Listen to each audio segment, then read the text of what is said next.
ध्यायेच्चित्तसरोजस्थां सुखसेनं कृपामयीं प्रसन्नवदनां देवीं द्विभुजां स्थिरलोचनाम् आलुलायितकेशार्धवक्षस्थलविमण्डितं श्वेतवस्त्रावृतार्धाङ्गं हेमालङ्कारभूषितं शक्रोडो न्यस्तहस्तं च ज्ञानभक्तिप्रदायिनीं शुभ्रां ज्योतिर्मयीं जीवपापसन्तापहारिणीं रामकृष्णगतप्राणं तन्नामश्रवणप्रियं तद्भावरञ्जिताकारां जगन्मातृस्বरूपिणीम्।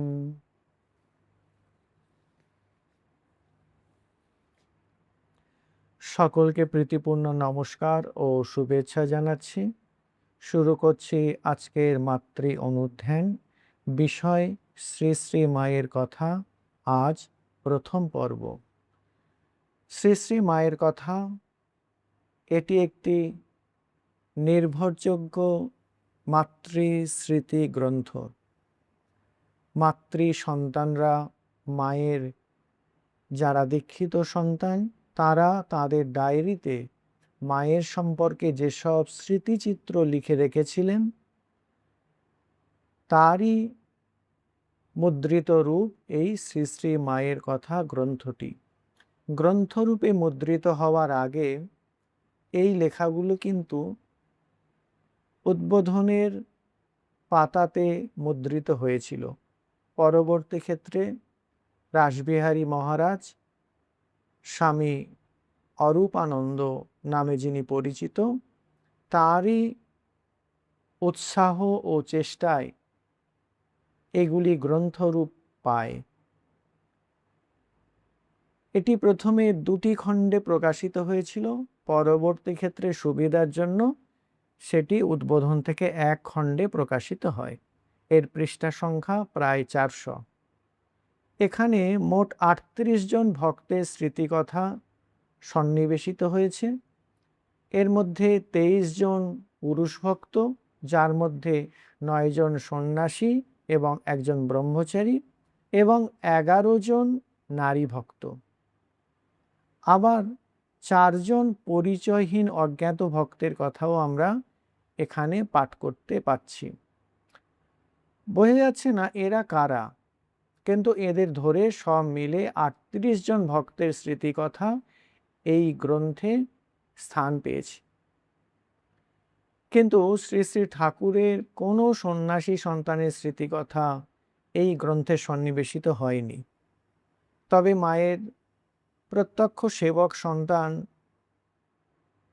স্বামী ঈশানানন্দ, স্বামী পরমেশ্বরানন্দ, স্বামী অরূপানন্দ, এদের স্মৃতিকথা এই গ্রন্থে স্থান পেয়েছে। কিন্তু দুর্ভাগ্য, এই মায়ের অত্যন্ত অন্তরঙ্গ মায়ের খুকি ভগিনী নিবেদিতার কোনো স্মৃতিকথা এখানে স্থান পায়নি। আর কোনো বিদেশিনী ভক্তেরও স্মৃতিকথা এখানে স্থান পায়নি।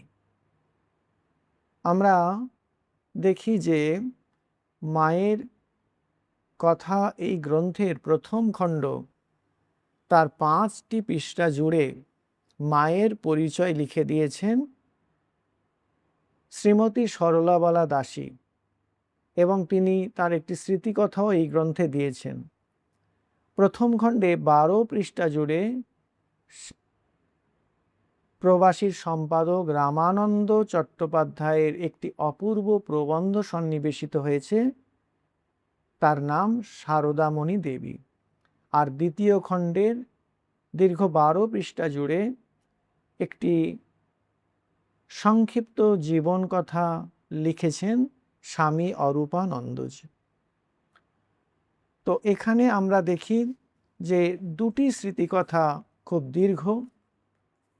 তার একটি লিখেছেন সরোজবালা দেবী আর আরও একটি স্বামী অরূপানন্দজি। এই 2টো স্মৃতিকথা অত্যন্ত দীর্ঘ স্মৃতিকথা। এখন আমরা যদি শ্রী শ্রী মায়ের কথা গ্রন্থ পড়ি, সেখানে আমরা কি জানব? সেখানে আমরা জানব মায়ের জীবন কথা, মায়ের চরিত কথা, মায়ের লীলা কথা এবং সেই সঙ্গে সঙ্গে মায়ের মুখের কথা। মায়ের মুখের কথাতে আমরা কি জানতে পারি? না, মা সম্মুখে বলছে নানা আধ্যাত্মিক উপলব্ধির কথা এবং আধ্যাত্মিক উপদেশের কথা। আর সেই সঙ্গে সঙ্গে তিনি বলছেন শ্রীরামকৃষ্ণ কথা, সেই সময়ের দক্ষিণেশ্বরের কথা, কামারপুকুর জয়রামবাটির কথা বলছেন, ঠাকুরের পার্ষদদের কথা, ভগিনী নিবেদিতার কথা এবং অন্যান্য সন্তানদের কথা। তো এই কথাগুলো এত সজীবভাবে উপস্থাপিত যে আমরা যেন স্বচক্ষে তা পাঠের সঙ্গে সঙ্গে দেখতে পাই। আর আমরা যদি মায়ের স্মৃতিকথা জানতে চাই, তার সবটা কিন্তু এই শ্রী শ্রী মায়ের কথা গ্রন্থে ঠাঁই পায়নি। কয়েকটি স্বতন্ত্র স্মৃতিকথা আছে যেগুলো অত্যন্ত অপূর্ব। তার উপস্থাপন ভঙ্গি এত সজীব, এত সচল, এত সুন্দর যে আমরা মুগ্ধ না হয়ে পারি না।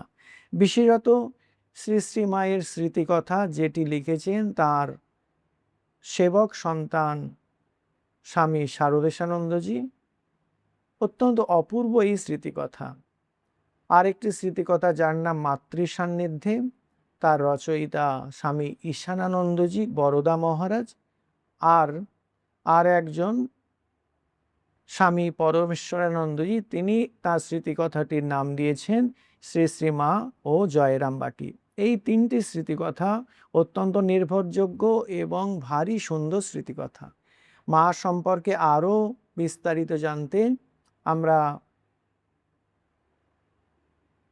শ্রী শ্রী মায়ের পদপ্রান্তে এই গ্রন্থাবলী পড়তে পারি। এটি প্রায় 1200 পৃষ্ঠা জুড়ে আছে।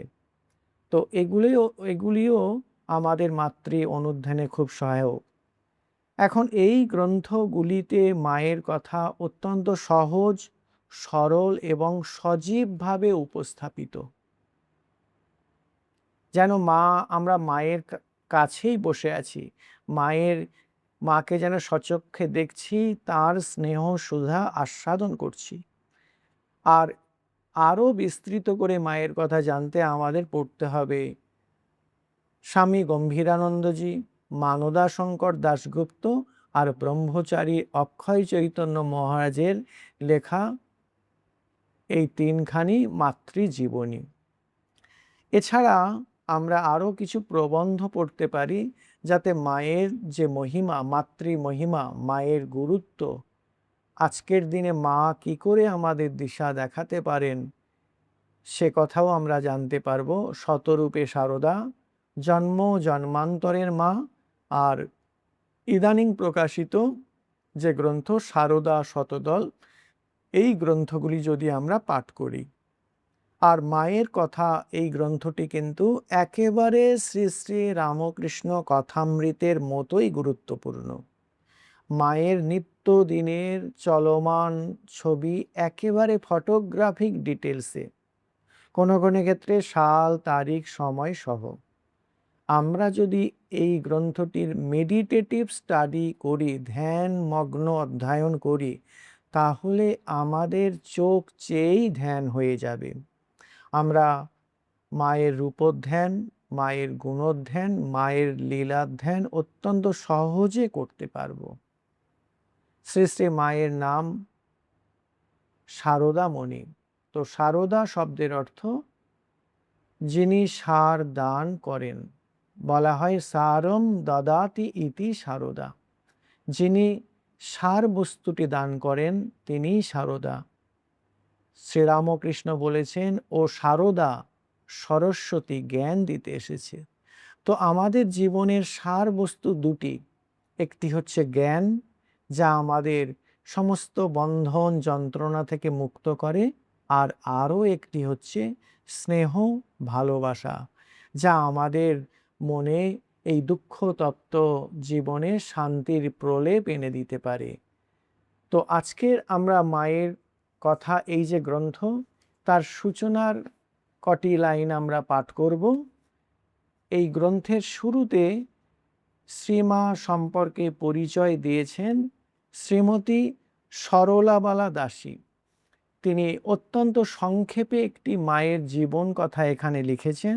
সেখানে তার জন্ম, পিতৃমাতৃ পরিচয়, তার স্বয়ংবরা, তার বিবাহ, তারপরে পতিগৃহযাত্রা, স্বামী সেবা, শাশুড়ির সেবা, এসব তিনি লিখছেন।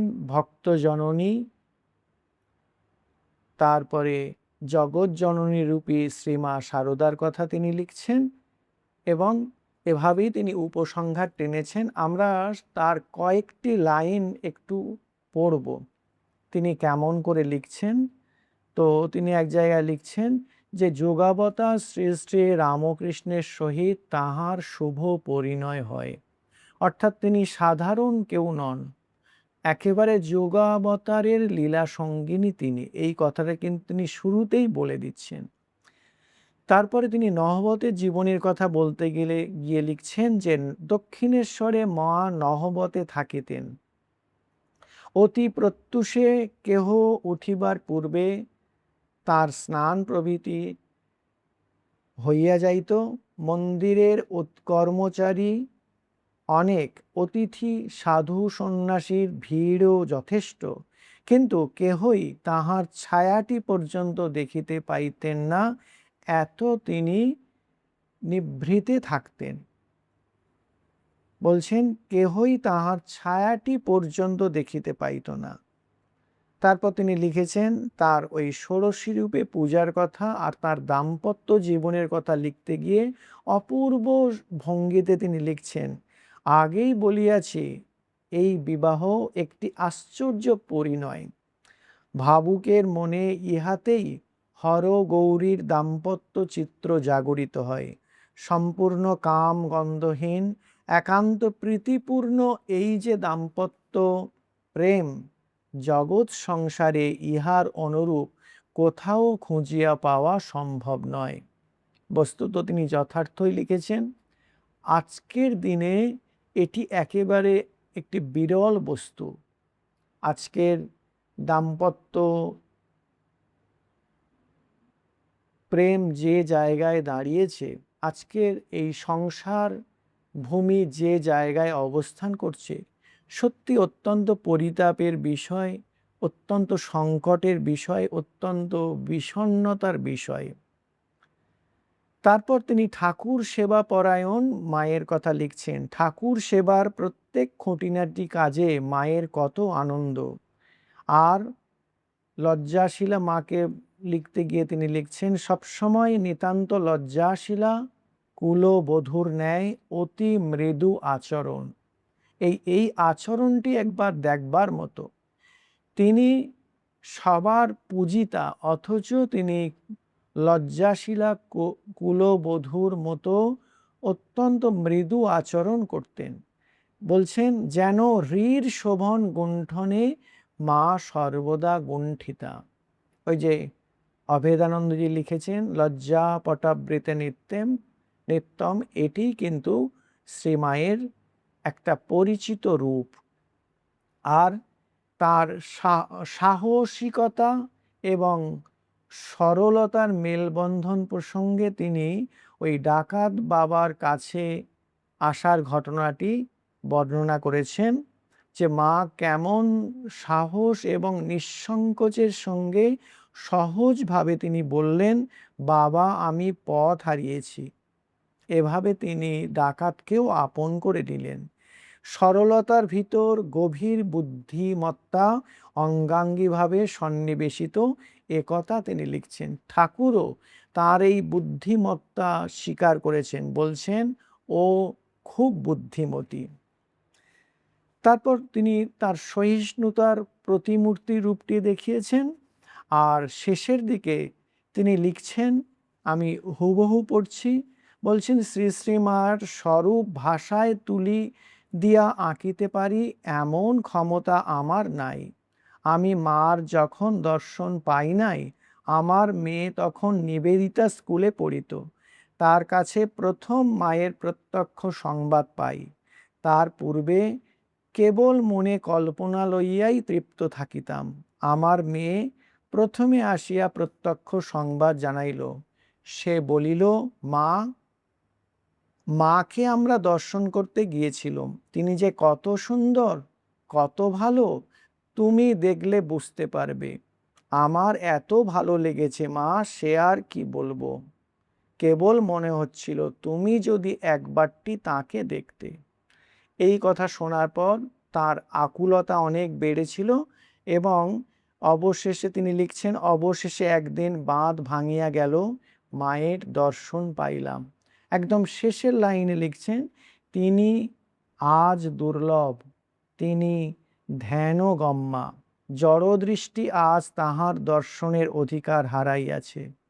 এই কথা লিখে তিনি তার ওই মাতৃ পরিচয় দান শেষ করছেন। আজকের এই পর্যন্ত।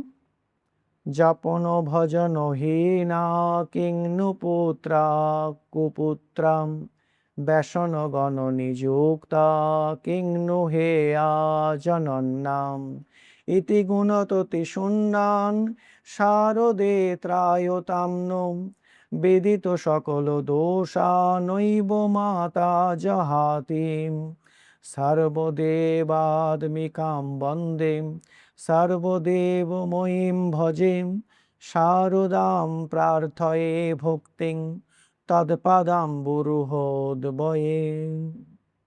নমস্কার।